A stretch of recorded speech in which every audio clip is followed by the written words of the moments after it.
ISO FileMaker Magazine, the professional's resource for FileMaker know-how. Well, hello there, and welcome back to yet another FileMaker tutorial where we are going to learn more about FileMaker Pro. My name is Matt Petrowski, bringing you these tutorials from my website, FileMakerMagazine.com. In this video tutorial, we're taking a look at using color and doing it effectively within FileMaker. There's all kinds of little tips and tricks you can know about when you're dealing with colors in your layouts. Let's head over to my desktop, take a look at the file.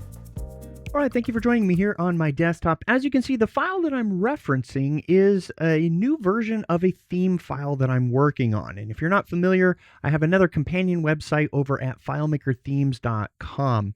Now, for a long time, I've been offering just fixed themes where you could choose from the pre-existing colors that I had selected. And we're going to take a look at the tool that I love to use in order to actually select colors if you're having a problem picking the colors for your solution. Maybe you know one or two of the colors you want, but you don't know some of the others. Now, what we have on screen is a new theme file that I'm working on with enhancements in terms of the styles, how you use it, what you can do, but most importantly, I'm going to be providing a service where I will build a theme for you that includes 5 of your own colors that you choose for $99, and you will get what you see on screen, and it'll be offered over at FileMaker Themes. It's not ready yet, but it gives me the opportunity to teach you a lot of what I know about using colors in FileMaker Pro. So let's head into it and take a look at what I'm talking about.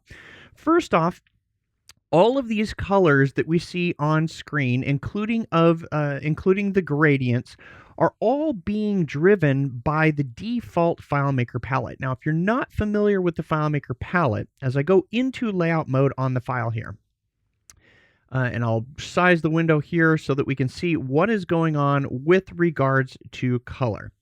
And actually, let's make it sized a little bit smaller so that we can see right next to the colors right here. I like to be able to oftentimes have the area that we have over here in the side, the inspector, close to what I'm working on. And so what I will do is on the command or on the Macintosh, there's a command key that you can hold down, or at least on my Mac, it works like this.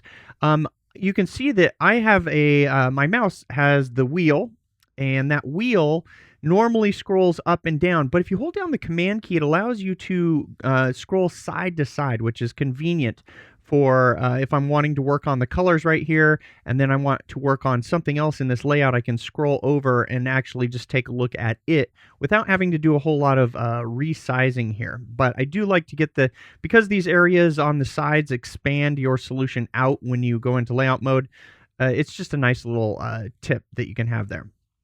But colors. Here's what's most important to know about colors. In FileMaker, when we select a particular object and we go to the colors area, when we select on this right here, and then we see this little theme colors. Now, this is very reminiscent of on the Macintosh and on Windows, there are tools that allow you to save colors in the system picker. So if we select on other color right here, and this comes on the system-wide color picker comes up. That's what we have on screen right now. We've got all these little slots where we can store things. Now I forgot what the little slash means versus not. I used to know. But if I zoom out here, notice that I'm able to size this and drag this up. So on the operating system itself, and it probably is the same on Windows, you are able to save colors, number one, system-wide. This is regardless of the FileMaker solution that you are using. So if you're in FileMaker and you have a color that you want to use, and you want to create a system-wide palette for this, meaning this picker will come up in other areas of other tools that you're using. Sketch is a tool that I use, Affinity Designer, Affinity Photo. It is nice to have them in your color picker. So you've always got the little eyedropper, which you can basically select on that. You can see it turns into the magnification tool. It will now select this color. I can pick any slot, and my suggestion is leave a space if you're saving FileMaker color palettes within the system palette. But I can drag this here, clearly to any of these areas. Now, whether you want to use it vertically and stack them vertically, which I've done that. I've also done them horizontal. You can see right here I'm not using a whole lot of colors, but maybe that would be something that I would want. Well, I thought you used to be able to actually drop that anywhere you wanted. It does let you swap, but it looks like they changed things. It used to be the case that in this picker, if memory serves, I used to be able to put them wherever I want, and they didn't do what it just did. So let's sample our yellow, our gold here, and I'll just hold down Option. No, nothing. It's just automatically adding it. Oh, that's a bummer that it's putting it up there. Well, we are able to have the colors, and fortunately you are able to arrange them. So if I want to put these in the order that I'm going to be using them, and look, I can even scroll this in the background while I'm here, and I can grab my third color right there and put that. So long story short, it's nice to have these colors here in the OS. Now in FileMaker, as we go back, so I just saved those colors into the system picker. Now in FileMaker, when it comes to colors, clearly any color that I select from the system picker or from this pre-designed palette, what happens is the only one we're able to control, and I've done videos on this, is this middle row.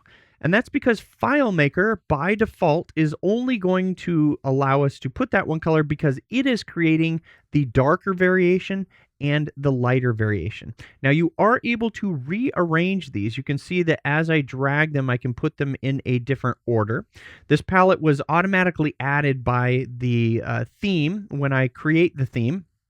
But let's add another color.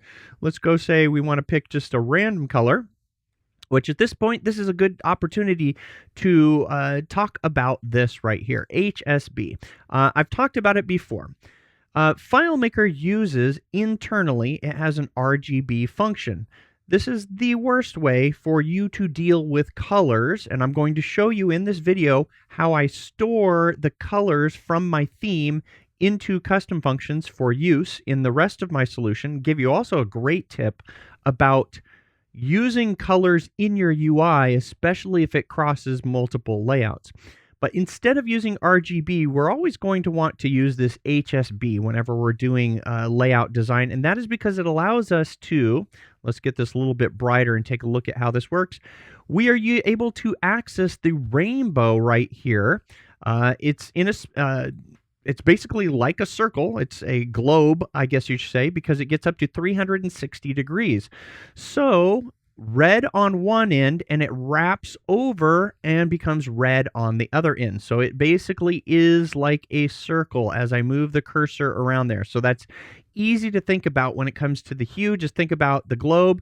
You are able to get to whatever color you want. Once you pick the color that you like, you can then vary the amount of saturation. In other words, the richness of that color. And then the brightness is going to be the vibrancy of that. And I'm just basically using different words for exactly what it is: your hue, your saturation, and your brightness. And then, of course, you have your opacity as well. So how do you effectively use this when you've got your colors in? Well, let's pick a random color right here. Let's pick a nice magenta here. We'll make it really rich. We'll say that this is the color that we want to use, and that should be the color right there that's in FileMaker. So I just changed one of the color attribute of one of my styles. Now, once I've got this color here, I am able to drag this from here, and you can see that FileMaker by default is adding all three of them, meaning it's going to take this color, which the hex value is C215EF, and it's going to create the darker and the lighter variation right there. I cannot drag those independent. So in FileMaker, it's sort of just easiest to go with that. Work with what FileMaker gives you and make those your theme colors. So in this theme, when I provide you with the opportunity to choose 5 colors, you choose those 5 colors, but also the lighter and the darker variations will be created.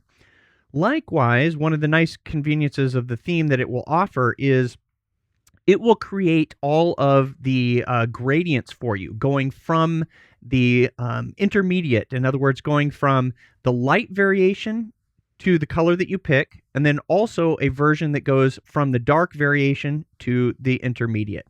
So those are the two things that I do in a theme. First, I pick the color. You've got 5 of them with regards to the service. You can obviously have as many as you have here and more if you want to. You just can only store as many as FileMaker allows you to here, but remember, you've got the system picker. If you remember that, you can always swap them in and out. But when it comes to the fact that you've got these gradients, and I'm just going from the lighter to the medium and then also from the darker to this, when it comes to gradients, remember, we'll select this one right here.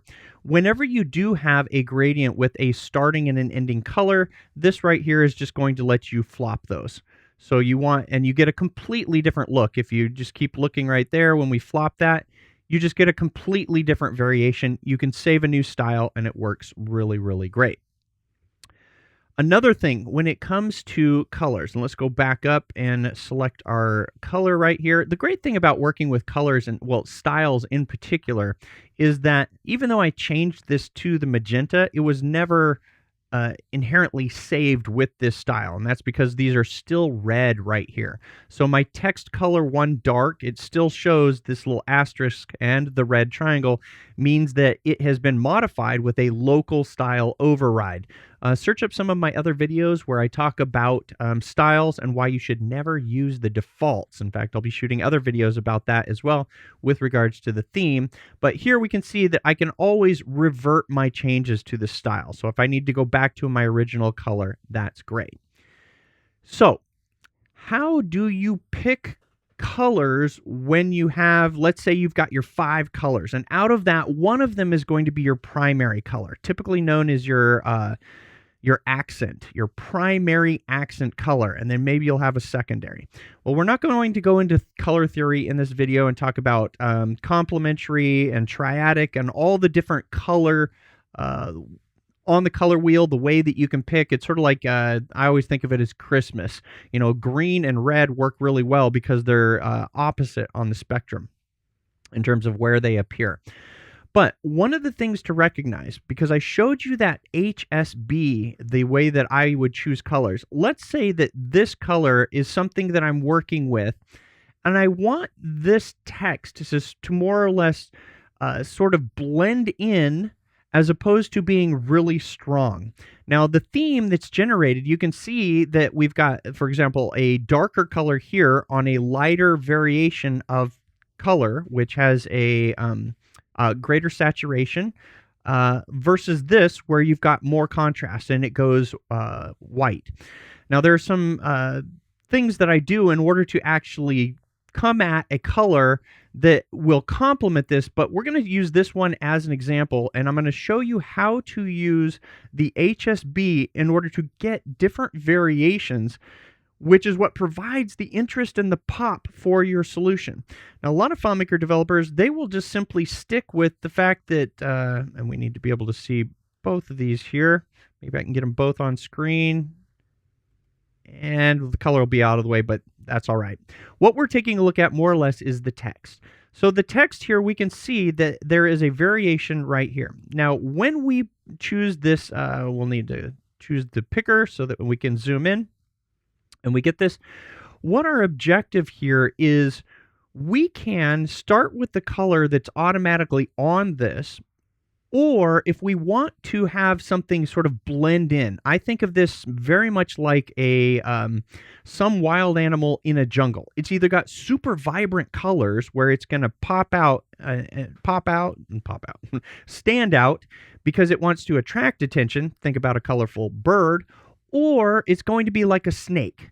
So you're in this color jungle and the snake wants to blend in.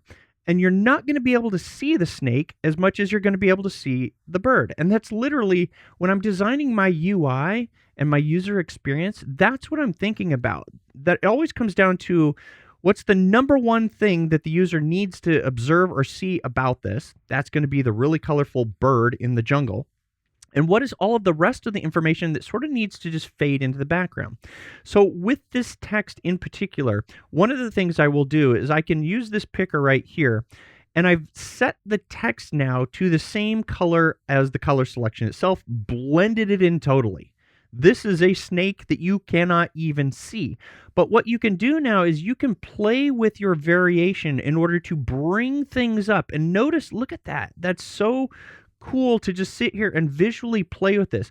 Let's say that you've got, for this type of information, if I wanted this to be, just enough so that it didn't compete with other things that I have in my UI where I want to really draw attention, this is where I'm going to say maybe put the modified by, the time modified timestamp, and the created by and creation timestamp. And that's going to be down at the bottom of my UI, down in the footer area, in the bottom area. So that's what we're trying to do when it comes to colors. We're trying to use this analogy of the jungle and say, what information needs to sort of fade into the background or just sort of be present there, but what information needs to pop out? And we're going to use HSB in conjunction with the colors that we pick. But what if you don't even know how to pick the colors in the first place? Well, that's where we're going to get to a tool. In fact, it's the tool that I'm going to suggest that you use when you're going to be picking theme colors, whether you're doing this on your own or if you're picking for a custom theme that I generate for you. All right, so let's talk about selecting colors in the first place. Now, you do not have to be a color expert in order to get things right. A lot of the time, some of the information that's already out there has been done for you. So in my theme file that I'm revising, you can see that we've got objects, we've got colors, we've got icons, lots of really cool icons, an example layout, and then there will be instructions as well. When we go to the Colors tab, and don't judge this based on its UI, I'm not completely done. I'm opening up a pop-up, and there's two different websites that I have here. These are really popular, really great websites. I have been using this one. I think of it as Coolors, because I think that's what he wants. It's cool colors. This is a great tool. Now, because I'm shooting this video at 1080p, this is way blown up, and I'm not going to be able to use this here because for some reason the web viewer is not actually showing up very well. On a large monitor, it is nice. Accidentally clicked on the unlock there. It is nice that you're able to do everything within one file when it comes to your theme. In this one file, I can generate my icons, I can generate my colors, generate a theme, all kinds of things. So we're going to move over to Safari, and here is, let's go to the root website so that we're familiar with it, of coolors.co. So when this website comes up, when I mention using what's already there, a lot of the times you can just pick something. So when you go to the tools area that we hover over here, exploring the palettes. Now, when we click on this, you're going to see that as we scroll down, this right here is what I picked. That is the FileMaker file. We switch back over to FileMaker. Those are all the colors right there. I just pulled it straight from colors. Now, all of these values that are 000, those will be the actual hex values in there of what they are. But if it wasn't obvious off the bat, when we were taking a look at the colors themselves, when you select a particular color and you click, FileMaker always gives you the hex value right there. And so you can always copy from a website like Coolors and paste it here in FileMaker. You can create a theme your own, of course. On my themes just save time. If I wanted to, there are all of my hex values. So I simply just take those hex values. I've got a little extension that'll stop the madness, which will actually uses JavaScript to prevent dialogues and things from happening. But in essence, I just hover over any one of these and I click to copy it. In fact, right within FileMaker, if I am using the colors area and I'm here, I can copy these directly within FileMaker. So I copy that. You can see that I can go into my FileMaker field. I can paste it. I can copy this one. Essentially, you can get them anywhere. Anywhere that you can copy and paste, you are going to be able to get those into FileMaker really quickly. So I would be able to just simply take this, go to my layout, quit clicking that mat, go into the layout mode. Let's copy that. Let's go ahead and show the colors and click there, paste. Now here's the trick. Once you've pasted, the color is not accepted. Just click once right here, and then it will be accepted if you've copied that from somewhere else. But on the topic of picking colors, over here, this particular website, Coolers, has another tool that is really, really awesome. It is this one right here, the palette generator. Now, this is what I suggest that you use. This is what I use, and here is why. In fact, there are websites that copy this. Number one, it starts you off with the basic 5 colors. And most of the time, rarely do you need to extend beyond 5 colors, because once you've got too many within your UI, it becomes... you're no longer using color effectively, in my opinion. If you go pro on this particular website, that's when you get to go beyond the 5 colors. My theme generation service is only going to go up to 5. Now let's take a look at what we have here. When we are here and we hover, pay attention to these icons, and I'm going to show you what's so great about this website is, number one, you can lock a color. Number two, you can duplicate a color. This allows you to move a color so that you can see one color relative to another color. Favorites, I've never used it, really don't need to. The grid is not actually a grid, but what it's going to do is show you all of the different levels of colors. This is going to clear it out, and this I don't even know that I've ever used, and it's not showing a tooltip. But let's say that we've got one color in our FileMaker solution. We switch over there, and let's start with this particular color right here. Let's say that I'm working in my FileMaker solution. Everybody's already used to a particular color. Let's go ahead and use that. I'm going to double click. I'm going to copy the hexadecimal value right there, go back into browse mode, switch over to the tool, which if I was doing it at a larger monitor would be really cool. And then I'm going to paste right here. That is my starting color. With my starting color, I'm now going to lock this one. Now, this website is really cool in that it randomizes and lets you get a really good feel for things by simply hitting the spacebar. So I just hit the spacebar and you saw all of those colors change. Now, if I like this green, we're actually ending up with a Christmas color here where we've got 2 really strong Christmas colors. Let's actually get something else. Let's hit, there's a nice one right there. So I'm going to move this relative to my primary color, and I'm going to say, I like these 2 colors, and I'm going to lock them. I'm going to cycle through a couple others of these. Now, one of the things that when it comes to picking colors, black and white are sort of implied. You are going to be able to use black and white, and I rarely choose them unless I'm leaning more towards more of a monochromatic theme. If I'm using a monochromatic theme. Also, one thing you want to do when it comes to colors, you're not really thinking of your alert or your messaging colors. You're always going to have the standard messaging colors where you can have like blue is for info, green is for a positive confirmation, or can be for info. Red is going to be your alert, your negative. Yellow is going to be your warning. Basic stoplight functionality.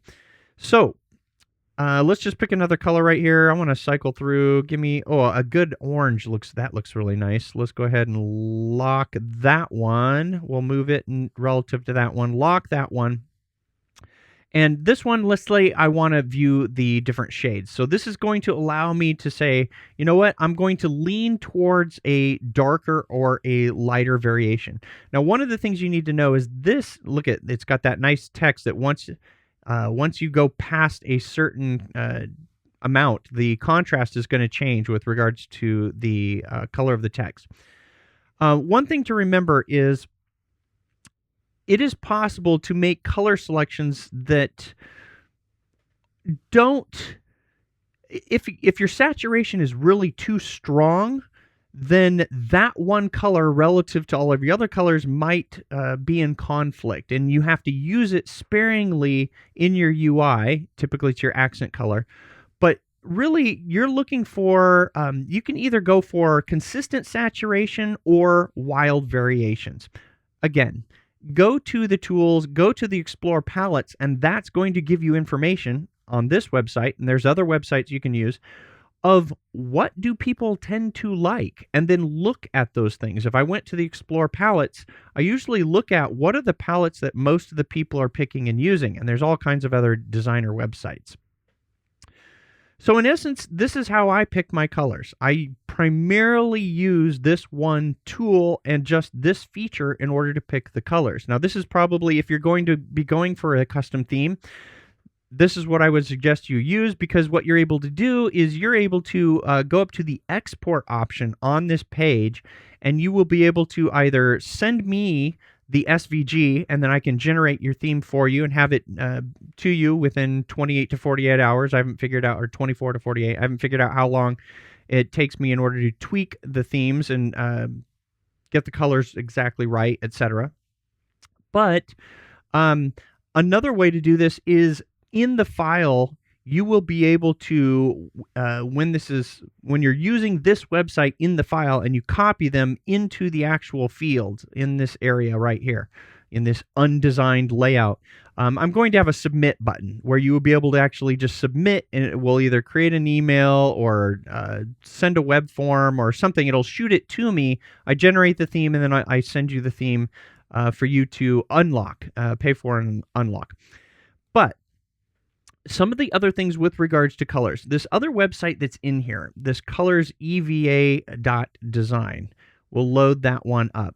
This is really useful for your alert, your indications. Remember I said that the 5 colors, or the primary colors that you pick for your theme, are independent of the other colors that you're going to use for like warnings, notifications, success info. This one's calling it success, which is typically green, and this one, etc. So in this regard, if I was in my UI and I've already chose, we'll just actually switch over to the website because that's where it is. I'm just going to copy the color right here. This I had decided was my primary color for my solution. I wanted the primary color to be a red. Now remember, this is actually a good example again. When I say my primary color being a red, you sort of need to be a little cognizant of choosing that. Red had some implied emotional, and again, we're going into color theory. Red typically means stop, don't, alert, warning, etc. If that is your primary color for your FileMaker solution, and you are putting all over your theme just big red buttons, that may not be the smartest thing to do. Maybe you want this to be your primary color and you just want to use red for the purpose of, alerts, etc. I think you get the idea with regards to that color. And if red's already a color of your theme, my apologies, don't worry about it. Red can absolutely be used. We've got the color of the rainbow. So going back to the file and taking a look at that website that we had, the EVA, this allows you to take that primary color and paste it in, and then it's going to attempt to generate different variations of your, what I consider the messaging variations. I don't have this actually loaded in here. Colors EVA design. Let's go over to the website. Colors.eva design. There it is. I do have it loaded up. That's still on the clipboard. Should be. Nope. Copy. Yeah. Why are you not doing it on this website? Interesting. Oh, yeah, we know it's truncated. There we go. All right.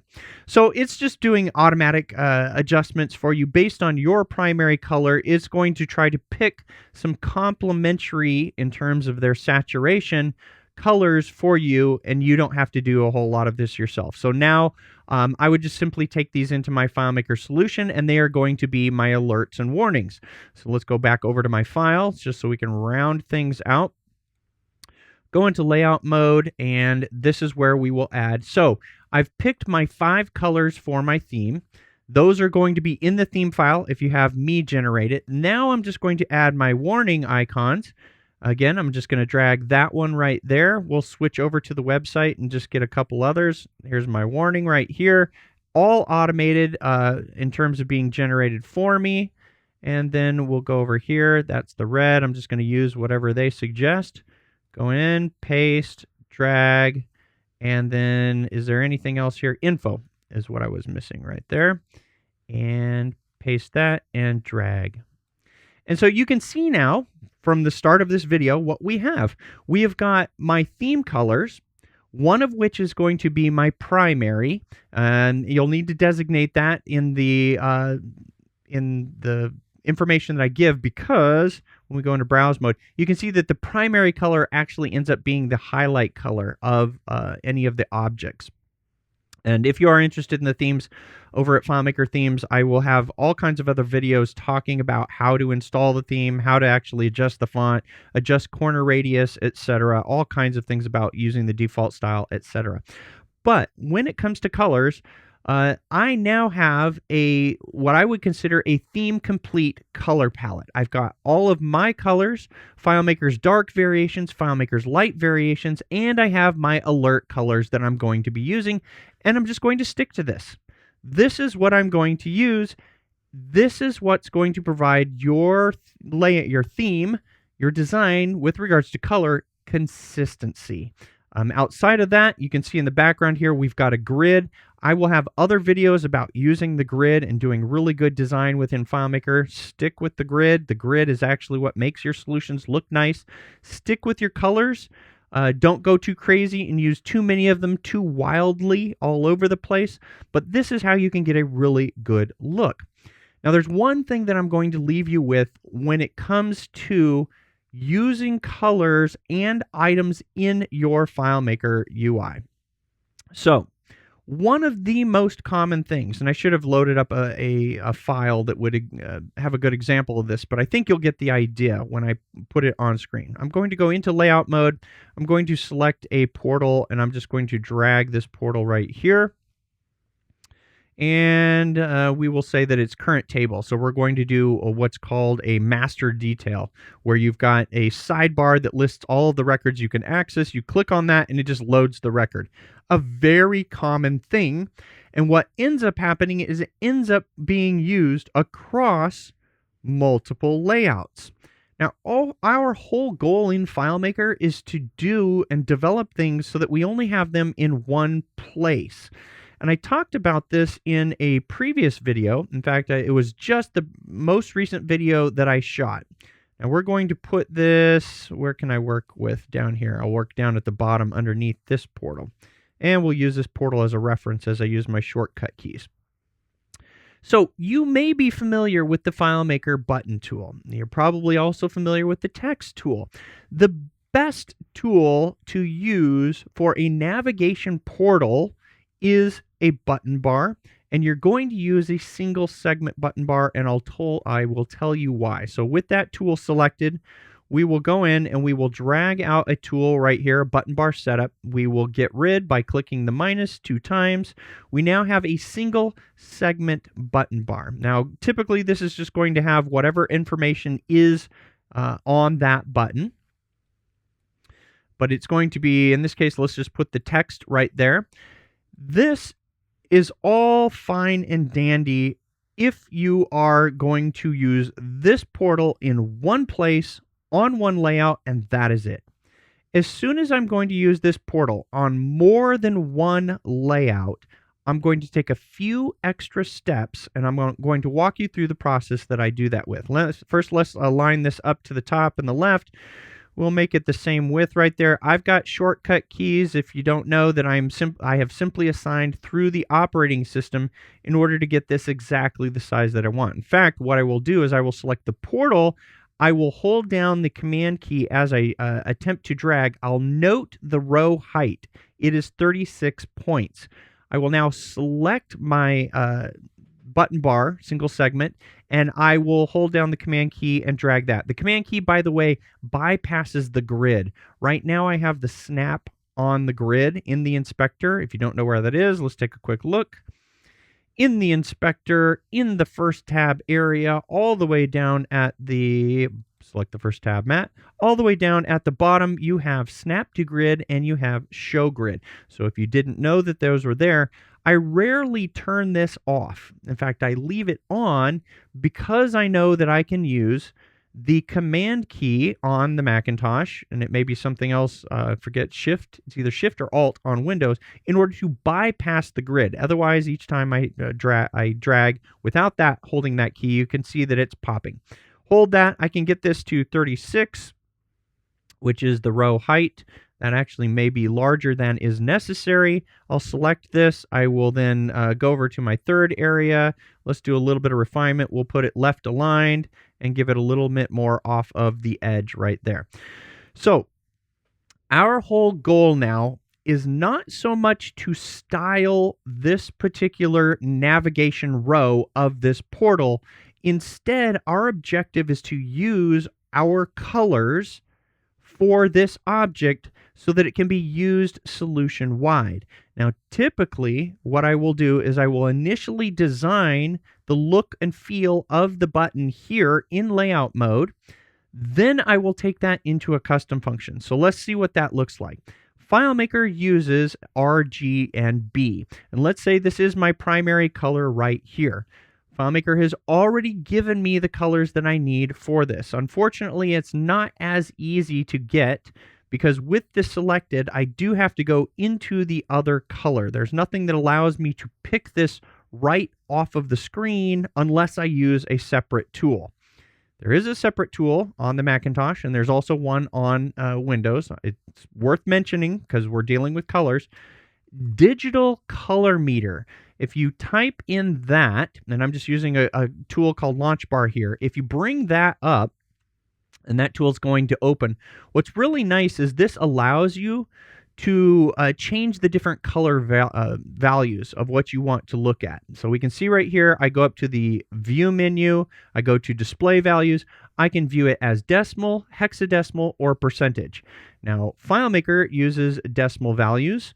Hexadecimal is obviously what we use in the web. If we switch that to decimal, this is what FileMaker is going to use. Now, I have the ability to copy this. This tool, Digital Color Meter, when we look at the color, we've got copy color as text. That's really cool. If I remember Shift Command C, provided the tool is forward, many times I will run this tool, go over to my color right here, and I just go Command Shift C. That just took everything I need in order to get the color into a FileMaker function. Otherwise, the alternative of using that convenient tool was to be in my color picker here. I have to switch from HSB to RGB, get these values 21, 53, 62, remember them, whatever it is that I need to. I've already copied them on the clipboard, and I am going to go to Manage and to Custom Functions. And here is where I am going to create a custom function, and I'm going to call it Color Primary.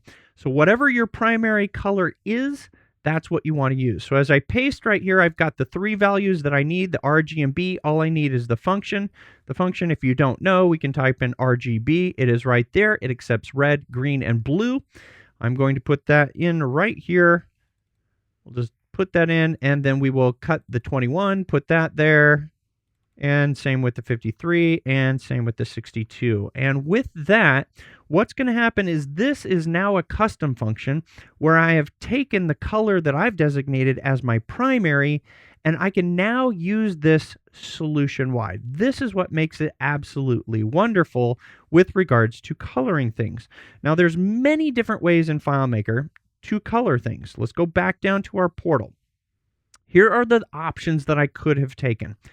I can directly select this text, and I could have said, this text, I am going to make it my primary color. In fact, I can choose it right here and say, yep, that text is going to be the primary color, and I can now add a new style. But by doing that, I've added a new style, but I've also reduced some of my degree of flexibility. Now, when I use the same theme across multiple layouts, and I change and update the style on one layout where all other layouts use that same theme, yes, it will cascade and flow through. But you have to be exceptionally diligent about making sure that you save all of your styles without overrides, meaning you never, I mean never, see this red triangle. I have shot so many videos about that it is almost impossible. But what I'm showing you is a better way than styles because there really is no way, you can't mess it up. Now, the other alternative is is that if I had left this dark or black or whatever color, of course I can right click and I can choose conditional formatting. Now, conditional formatting, out of all of the ways to color things in FileMaker, is the biggest pain in the butt because it is singularly independent of all other color conditional formatting. Use conditional formatting when it is unique and specific to coloring something on that layout and that layout alone. Otherwise, you're ultimately going to end up copying or having to replicate that conditional formatting across multiple layouts if that's going to be the case. So be very selective when you're going to use conditional formatting. On top of that, the more things or the more calculation logic you add onto a layout, the more things FileMaker actually has to process and think about and do. It happens across the solution anyway, anywhere there's a calculation. But conditional formatting, until FileMaker gives us an extension of conditional formatting, meaning the color can be programmatically controlled. We can control things like the line style. There's so many things that FileMaker, underneath the hood, it can do it. You can independently control every single line on this object. FileMaker underneath the hood uses CSS, wisely so, but FileMaker does not expose that. So FileMaker doesn't give me any programmatic control where on this portal I can make this top line blue, this side line red, the bottom line green, and this line yellow. FileMaker can represent and render that exact type of situation. It just turns out that FileMaker does not give access to the ability to do that within the inspector. If the Claris engineers or the Claris team or whatever ultimately decides to expose the CSS, which you can get to currently through a hack right now, then that'd be great. But this is the ultimate objective. With this being a calculated button bar, what I'm going to do is I am instead going to actually have this be calculated and use my RGB. So I even do this with the text size. So in other words, I will set a default and I will typically name this object. Let's go up and give it a new name. We'll give it a new style. I'm going to save as a new style. And where'd it go? FileMaker always throws that one all randomly all over the place.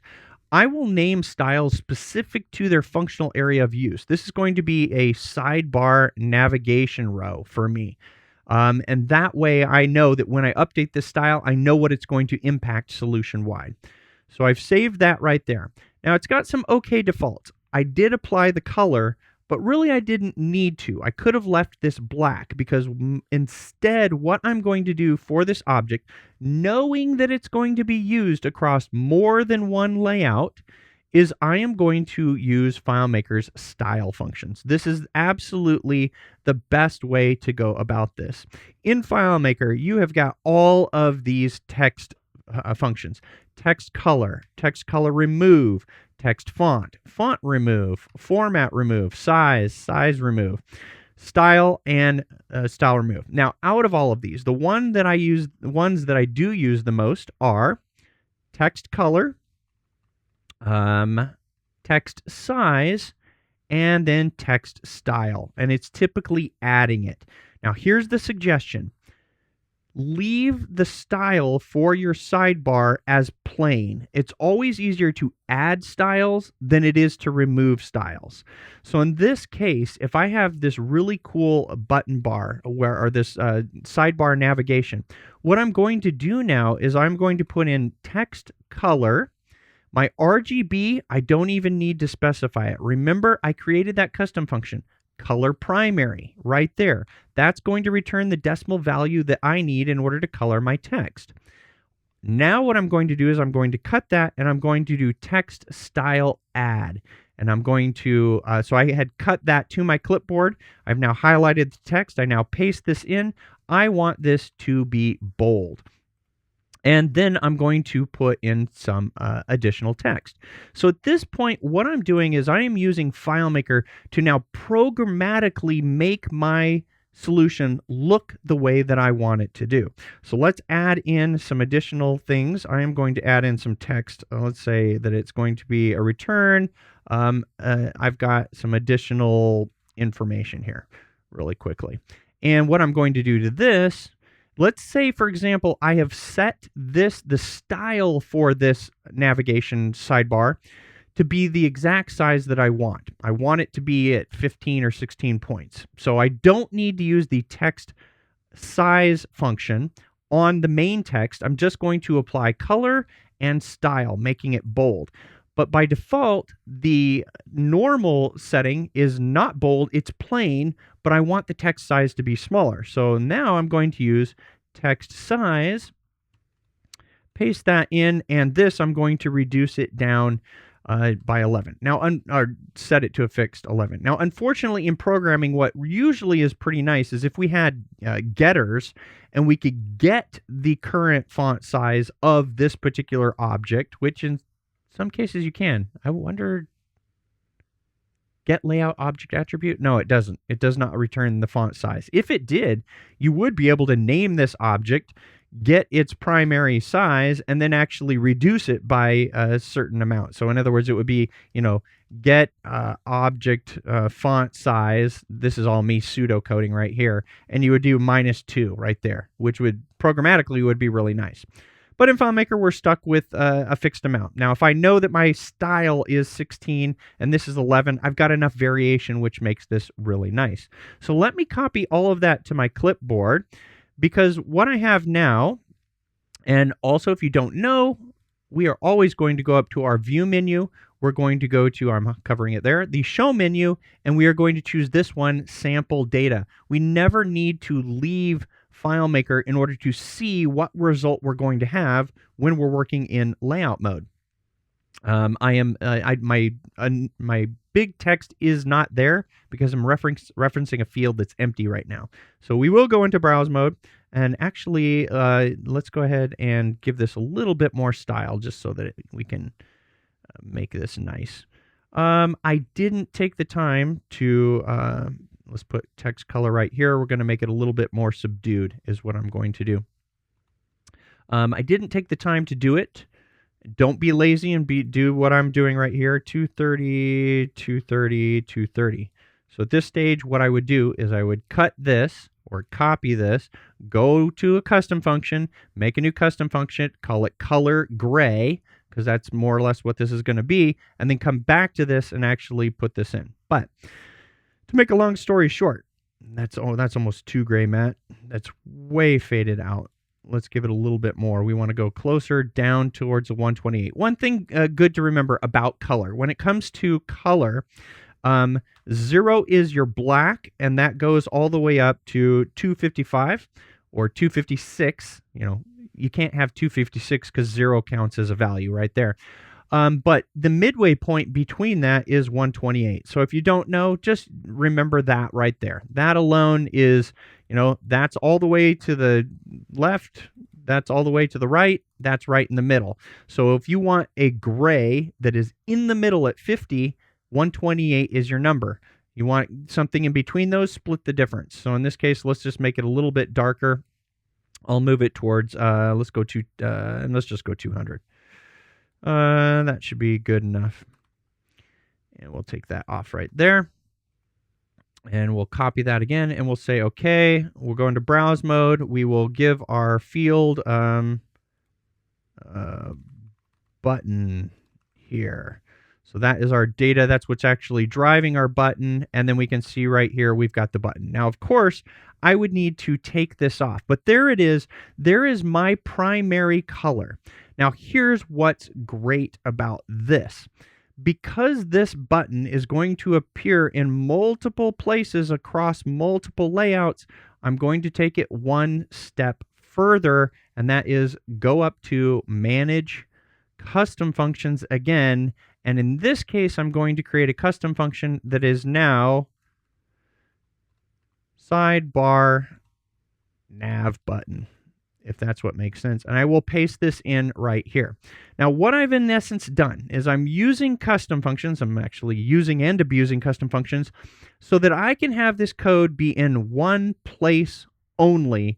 And in order for me to change it, I can go in and change my custom function and adjust my primary color. All my other layouts get that effect immediately for all navigation buttons. I want the text to be a different variation of gray. I change it in one place. I want the size of the subtle text to be different. I do it in one place. In other words, when you're working with color on your UI, figure out where you can essentially control that color in one place only. And that's what your objective is, because it will make the maintenance of your FileMaker solution so much easier when it comes to that. So we will say, okay. Now, the one thing I should point out, when you're using custom functions, this field reference is context dependent. And if you have not been working with FileMaker, if you're new, if you're intermediate and you don't understand context, this only works so long as every layout is based off of the same context. As soon as context changes or is different, then we're going to need to modify things. Now, I'm not going to go into it, but in essence, yes, with this one function, I would be able to have a FileMaker let function and define context 1 text, and likewise have another one of those, and it would basically be like context to text. Accidentally pasted twice there. But yes, it is possible to use the style that you have created here, using FileMaker's text functions to get that style, to put it into a single place. You are able to vary the information that is displayed. In other words, the content of the button. You can even make this a parameter. You can say the button value coming in. You can literally do anything in FileMaker when it comes to the context. So in that regard, I would have basically called this. In fact, let's do it right here. Why not, Matt? That's one of the easiest ways to do that. Always good to know all of your different options right there. So with my sidebar navigation, to wrap this video up, all I have to do, I am going to be able to get this exact same thing with the control of one specific function, and it is simply now no longer complex on all of my layouts. It's going to be sidebar nav button. What is my value? I'm going to pass in my text right there. I'm going to have the exact same result, but with universal control over that particular object. Zoom in correctly, Matt. Right there. So this is what makes working with color so cool. I hope this video has given you a lot of information. Information about how to pick color, how to use colors, how to adjust colors for that jungle example. Essentially how to make your solution look really, really well with regards to using color in FileMaker Pro. As always, I'd like to wish you much luck with your own FileMaker development. Check out my other videos at FileMakerMagazine.com, and until next time, happy FileMaking. We hope you've enjoyed this video tutorial, and we'd like to say thank you for your subscription and your support. If you're not already a subscriber, head on over to www.FileMakerMagazine.com/subscribe for more information about the benefits of joining.